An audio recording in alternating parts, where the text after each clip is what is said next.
The steakhouse was dimly lit, with soft jazz humming from speakers tucked into the corners. Candles flickered across polished tables, glinting off wine glasses and silverware.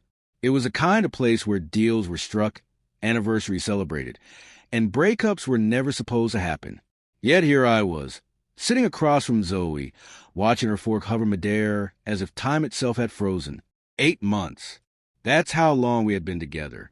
On the surface, Zoe was magnetic, sharp-witted, ambitious, the kind of woman who could walk into a crowded conference hall and have 3 executives fighting for her attention within minutes. That's where we'd met, at a corporate conference in Chicago. I was presenting on market analytics, and she worked in marketing for a rival firm. It was supposed to be harmless flirtation, maybe a few drinks. Somehow, it had spiraled into something far more serious than I'd ever intended. The first months were lighthearted.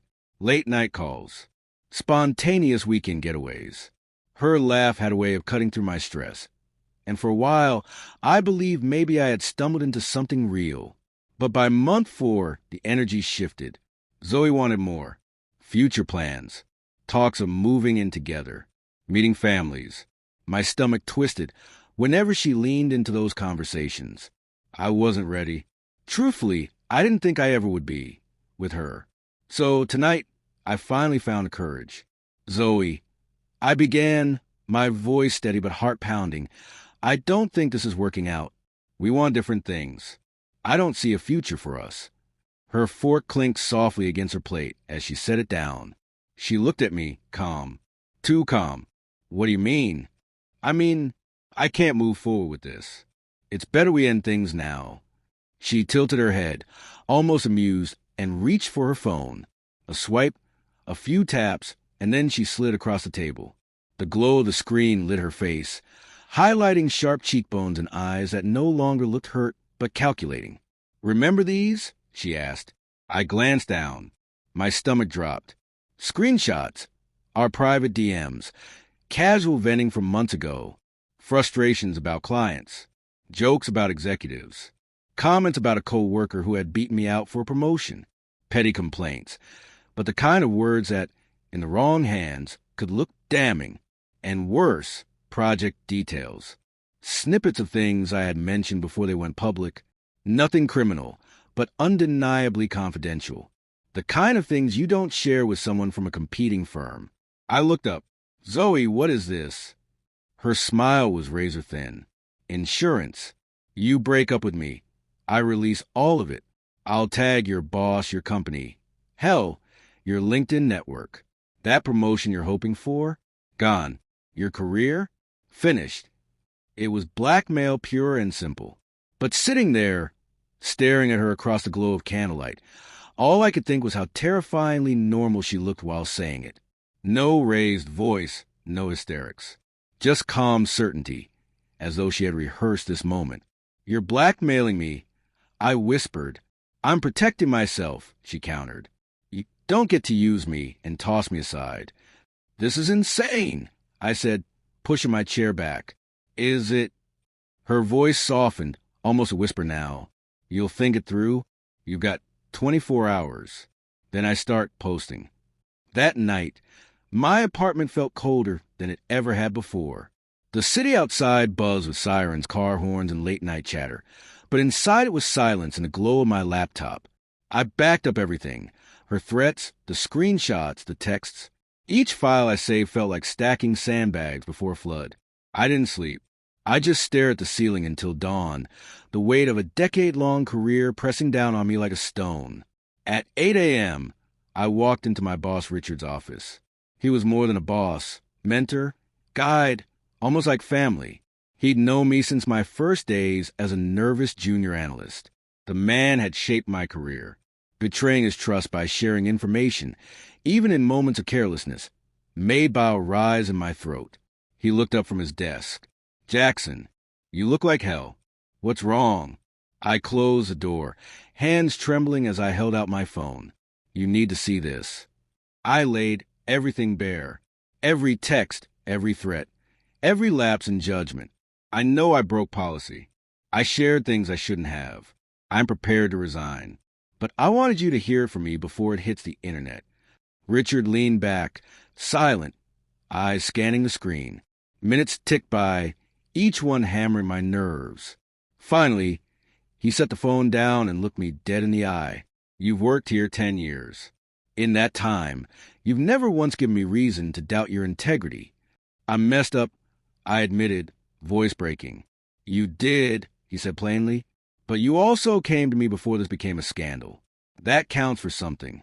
He stood, picked up his office phone. "You're not resigning. We're calling legal. This ends now." And with those words, the war began. The conference room smelled faintly of polished wood and strong coffee. Sunlight filtered through half-closed blinds, cutting long stripes across the table. I sat at the far end, my phone buzzing silently in my pocket, but I didn't dare look. Across from me sat Richard, arms folded, his expression carved from stone, and 2 corporate lawyers, Ms. Rodriguez, sharp as a blade in a charcoal suit, and a younger associate named Jeremy, who typed furiously on his laptop. I had never been in a room like this, at least not as the subject of the meeting. Usually, I was here to present project updates, graphs, numbers. Now I was a liability. Ms. Rodriguez leaned forward, adjusting her glasses. "Let me be very clear, Jackson. What Zoe is doing is textbook extortion. She's not just threatening you personally. Because she works for a competitor, her actions bleed into corporate espionage territory."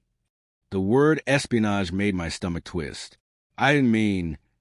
She cut me off with a raised hand. "Intent isn't the point. You shared confidential details, and she's weaponized them. That's not just unprofessional. It's a crime. But here's what matters. You didn't try to hide it. You came to us immediately. That gives us leverage, and it keeps you in the clear." Richard's gaze softened for the first time that morning. "You did the right thing, Jackson. Now it's our turn." They outlined the plan. A cease and desist letter would be drafted and sent within hours, making it crystal clear that any attempt to release my messages would violate multiple laws. If Zoe pushed further, the company would escalate, injunctions, civil lawsuits, and if necessary, criminal charges. Jeremy looked up from his laptop. "We'll need every piece of evidence you've got, screenshots, timestamps, call logs. The more, the better." I slid a thumb drive across the table. "It's all here. I didn't sleep last night. I backed up everything." For the first time, Miss Rodriguez actually smiled. "Good. That instinct may have just saved your career." The letter went out that afternoon. Formal, heavy, and mercilessly precise. It warned Zoe that her actions constitute extortion and harassment, and that any attempt to publish or share my private messages would expose her to immediate legal consequences. I wanted to believe that would be enough, that she'd read it, realize the hole she was digging, and back off. But Zoe didn't back down. She doubled down. The first wave hit my phone that evening. 39 texts in an hour, each one angrier than the last. "How dare you involve lawyers? This was between us. You just declared war. You think your company can silence me? Watch me." Then came the calls. 18 in one night. My personal line, my office line. She screamed into voicemails until her voice cracked. Reception transferred her 3 times before security flagged her number as harassment. By Wednesday evening, she escalated again, this time in person. My apartment building's doorman later showed me the footage. Zoe storming into the lobby, phone clutched in one hand, demanding to be let upstairs. Her heels clicked furiously against the marble floor as she argued for 20 minutes straight, voice rising until other residents stopped to stare. The doorman never budged. He wouldn't let her through without my permission, which I never gave. Eventually, she left, slamming the glass door so hard the frame rattled. Thursday morning, the real damage began. Zoe launched a website, TheRaljackConTruth.com. The homepage was a gallery of my private messages, stripped of context and laced with her own commentary. She painted me as a corporate spy, a manipulator who would seduce her for inside information. Lies and half-truths blended seamlessly with carefully cherry-picked texts. But Zoe made one critical mistake. She registered the domain with her real name and credit card. By noon, Miss Rodriguez called me. Her voice, usually sharp and measured, held a note of satisfaction. She just made our job easier. She's put her name on a site dedicated to harassment and defamation. That's evidence we can take directly to a judge. I sat in stunned silence at my desk, staring at the wall while the weight of it all pressed down harder. Zoe wasn't bluffing anymore. She wasn't just threatening to ruin me. She was actively trying. What do I do now? I asked, my voice barely more than a whisper. Document everything, she said firmly. Don't respond to her. Don't speak to her. Every message, every call, every stunt. Save it. And Jackson. Yes. We've dealt with people like her before. It's going to get worse before it gets better. But you're not alone. We've got your back. That night, for the first time, I let myself believe her. But in the pit of my stomach, I knew Zoe wasn't done. She was only just getting started. Friday morning began like any other. Coffee in hand, elevator ride up to the 24th floor, the quiet hum of the office waking into motion. But beneath that veneer of normalcy, I felt it in my bones. Zoe was winding up for something bigger. By mid-morning, the storm hit. Richard summoned me into his office, his voice low but urgent. 3 clients, major ones, had called him directly, furious after receiving emails from Zoe. She had sent doctored screenshots, twisting casual venting into fabricated evidence that I had leaked their confidential data to competitors. Her words dripped poison. Your trust is being sold from inside your own partner firm. For a company like ours, reputation is everything. One whisper of misconduct could unravel years of contracts. Richard's office, usually warm with the smell of cedar and the quiet hum of his jazz playlist, felt suddenly suffocating. He leaned across his desk, his jaw tight, eyes fixed on me. She just crossed a line we can't ignore. My throat was dry. What do we do? Richard didn't answer immediately. Instead, he picked up the phone and dialed a number from memory. His voice, calm but deliberate, filled the room. Douglas? We need to talk about one of your employees. Douglas was the CEO of Zoe's company. Corporate circles are small, and Richard and Douglas golfed together on weekends. Within minutes, Douglas was brought up to speed.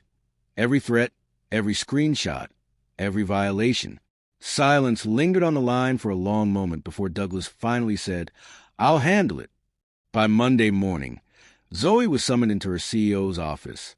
Word of what followed rippled quickly through the industry. The conversation, as I later heard from contacts, was brutal and clinical. Zoe, are you familiar with our company's code of conduct? Douglas asked. Yes, she said, chin lifted, defiance in her voice. The part about not engaging in criminal activity that damages the company's reputation? Her confidence wavered. This is about Jackson, isn't it? You've been served a cease and desist. You created a harassment site under your own name. You've emailed clients with fabricated information. That isn't personal, it's criminal. And now it's dragging us into the mud with you. He shared information with me first. Zoe snapped, her voice cracking. During a relationship in private, he used me. Douglas's expression, I was told, didn't change. Regardless, you weaponized it. We don't employ criminals. Clear out your desk. Security will escort you. Zoe didn't leave quietly. She shouted, threatened to sue, said she'd expose the whole company for corruption. But by lunchtime, she was gone. Card access revoked, reputation scorched. I wanted to believe it was over. But losing her job didn't humble Zoe. It ignited her. That week, she detonated everything she had left. LinkedIn messages began trickling into my colleagues' inboxes. Fake profiles claiming to be whistleblowers, warning them I was dangerous and untrustworthy. Some of my co-workers chuckled, forwarding them to IT as spam. Others avoided me, unsure what to believe. Then she went further, digging into my personal life. She messaged an ex-girlfriend from 2 years ago, asking for dirt. She called my mother at her suburban home. My mom, always quick-witted, responded coolly. Honey, I don't know who you are, but my son has a restraining order against you for a reason. Don't call again. The irony? At that moment, we didn't have a restraining order. But Mom's words would become prophecy. By Tuesday, our legal team secured an emergency injunction. The website was taken down. A judge's order barred Zoe from contacting me, my colleagues, or my family in any way. The relief was immediate, but fragile. I knew Zoe. Paper barriers weren't going to stop her. Sure enough, by Wednesday, she violated it. She created a new fake LinkedIn profile, sending connection requests across my entire department with messages claiming to have classified information about Jackson's misconduct. It was amateurish, transparent, and yet it still made my stomach twist knowing she was relentless. Miss Rodriguez reviewed the evidence with something almost resembling amusement. She had just violated a court order. That's contempt. The judge is going to love this. Thursday morning, the dam finally broke. The district attorney's office filed criminal charges: extortion, harassment, cyberstalking, and violation of a protective order. When I heard the words, my knees nearly buckled. Zoe wasn't just a bad breakup anymore. She was a defendant in a criminal case. Her bail was set at $50,000. From what I learned later, her parents had to put their house up as collateral. The image of Zoe, the poised, sharp, confident woman I had once been captivated by, reduced to standing in a courtroom shackled by her own rage, hit me harder than I expected. And yet, deep down, I knew this wasn't the end. If anything, it was only the next act. The weeks after Zoe's arrest felt surreal, like living in a storm's eye. Everything was quiet on the surface, but tension buzzed underneath, waiting for the next strike. When Zoe made bail, I expected her to retreat, lick her wounds, maybe even vanish. Instead, she convinced herself she was a victim. Her spiral wasn't loud. It was theatrical. She started a blog, Dating in the Corporate World, a cautionary tale. She painted herself as a woman scorned by a manipulative executive, writing in long, melodramatic entries about betrayal and corporate abuse of power. She called me Mr. X, but the details, my age, my position, my company, made me instantly recognizable to anyone who knew me. The blog didn't gain much traction at first, but then she pushed harder. She pitched her story to podcasts, journalists, even LinkedIn thought leaders. Most ignored her. One podcast, focused on toxic workplace culture, gave her a platform. I couldn't listen at first, but Richard insisted I hear it with him in his office. We sat there as Zoe spun her story, her voice trembling with faux sincerity. I was used, she told the host. He dangled promises of love and stability, only to discard me when I no longer served his purpose. I had no choice but to defend myself. The host pressed her with one cutting question. If you were defending yourself, why are you facing criminal charges?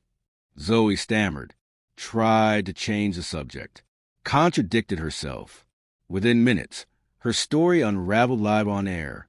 The comment section online was brutal, shredding her narrative apart. But the damage wasn't just public, it was personal. She had applied to over 30 companies, desperate for a new job. Each time, her name triggered Google results that painted her as toxic. Criminal charges, company termination, a DA's press release. Nobody called back. Her once promising career in marketing was dead before it could reach its peak. And then, in a move that stunned even Miss Rodriguez, Zoe filed a lawsuit against me. She claimed I had conspired to ruin her professional reputation and inflicted emotional distress. It was the legal equivalent of throwing mud at the wall, hoping something would stick. When Miss Rodriguez saw the filing, she actually laughed. She's suing you for the consequences of her own crimes. Bold strategy. It won't survive the first hearing. She was right. The judge dismissed the suit almost immediately, labeling it frivolous and ordering Zoe to pay our legal fees. The ruling felt like vindication. But for Zoe, it was another shove down her spiraling path. That's when her parents stepped in. One rainy Friday afternoon, I received a message from reception. A Mr. and Mrs. Bennett left a note for you. My stomach clenched. Zoe's parents. Against legal advice, I agreed to meet them, but only with Miss Rodriguez by my side. We chose a neutral spot, a quiet coffee shop downtown. I remember the smell of roasted beans and wet pavement as I walked in, scanning the room. At a corner table sat Gordon and Beatrice, both in their 60s, their faces drawn with exhaustion. They looked like people who hadn't slept in months. "Thank you for meeting us," Gordon said as I sat down. His voice was heavy, weary. "We're here to apologize." Beatrice reached across the table, her hands trembling, and to ask for mercy. Miss Rodriguez's posture stiffened. "Your daughter committed multiple crimes. This isn't about mercy." "We know," Gordon replied quickly. "We've seen the evidence. We're not here to excuse her. We're here because she's lost everything. Her career, her savings gone. She's living in her old bedroom. She needs help, not destruction." I stared at them, anger and pity warring inside me. "She tried to destroy my career," I said quietly. "She sent lies to clients, harassed my family, built a website to ruin me." Beatrice's eyes welled. "We're begging you. Drop the civil suit. Let the criminal trial play out, but please don't bury her financially. She'll never recover." I looked to Miss Rodriguez. She gave me a subtle nod. It was my choice. That night, Richard and I discussed it over a bottle of scotch in his office. "Your call," he told me. "The company's made whole either way. We can pursue damages, or we can walk away. Sometimes consequences are enough." I thought about the past year, the sleepless nights, the threats, the fear that everything I had built would collapse. 10 years ago, I might have buried her without hesitation. But now I had perspective, a career, a future, people depending on me. The next morning, we offered a deal. We would drop the civil suit if Zoe completed court-mandated therapy, never contacted me or my company again, completed 500 hours of community service, and if her parents covered our legal fees. They accepted instantly. Relief washed over their faces like they'd been carrying the weight of the world. For the first time in months, I felt a sliver of peace. But the criminal trial still loomed ahead, and with Zoe's history, I knew it wouldn't be quiet. It would be the final battlefield. The courthouse was nothing like in movies. No cinematic lighting, no dramatic gasps echoing through the room. It was a place that smelled faintly of dust and ink, its beige walls carrying decades of weary arguments. Yet, when Zoe's trial began, the air felt charged, like a storm about to break.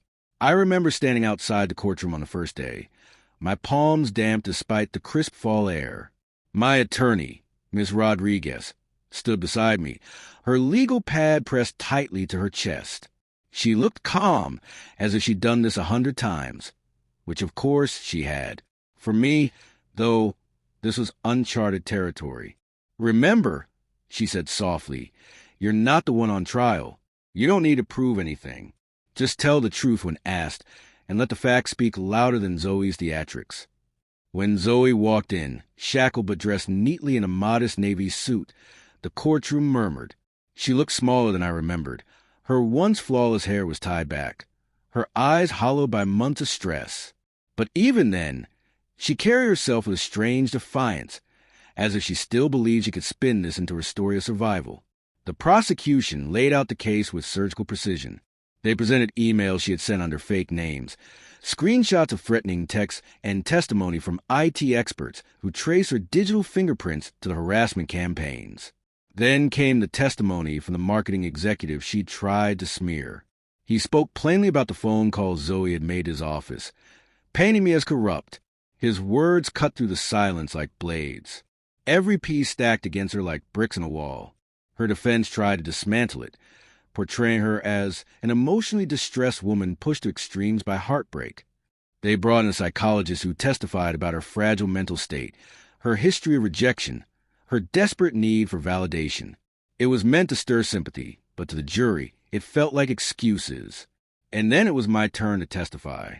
The bailiff guided me to the stand. As I swore the oath and sat down, my heart hammered so hard I feared the microphone would pick it up. Zoe's eyes met mine across the room. For the first time, I didn't see fury there. I saw desperation.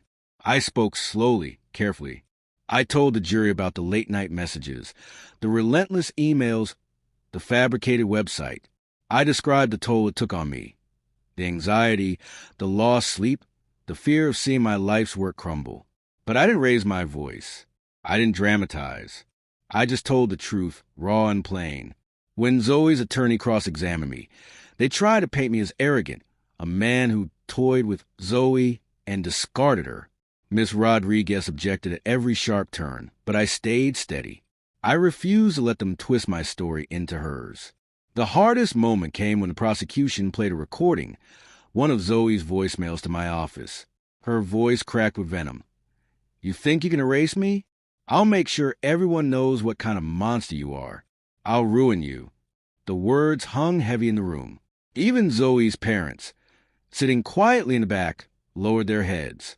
After a week of testimony, closing arguments began. The prosecutor stood tall, voice steady as she addressed the jury. "Ladies and gentlemen, this case isn't about heartbreak. It isn't about a failed romance. It's about a conscious choice, a pattern of lies, harassment, and manipulation designed to destroy another person's life." Zoe Bennett weaponized the seat, and now she must face accountability. Her defense lawyer countered with emotion. "Zoe is not a criminal. She's a human being, a woman who loved too deeply, who lost her way. Punishing her won't undo the pain on either side." The jury deliberated for 6 hours. Each tick of the clock felt like a hammer to my chest. I walked the courthouse corridors, sat on stiff benches, stared out at the gray city skyline. Finally, the word came, verdict reached. We filed back into the courtroom. My breath caught as a foreman stood. On the charge of cyber harassment, guilty. On the charge of identity fraud, guilty. On the charge of attempted defamation with malicious intent, guilty. The room exhaled. Zoe slumped into her chair, her composure cracking. A single tear slipped down her cheek, but her jaw stayed tight, as if she refused to let the world see her break. Sentencing came a month later. Zoe was given 18 months in state prison, with eligibility for parole after 12.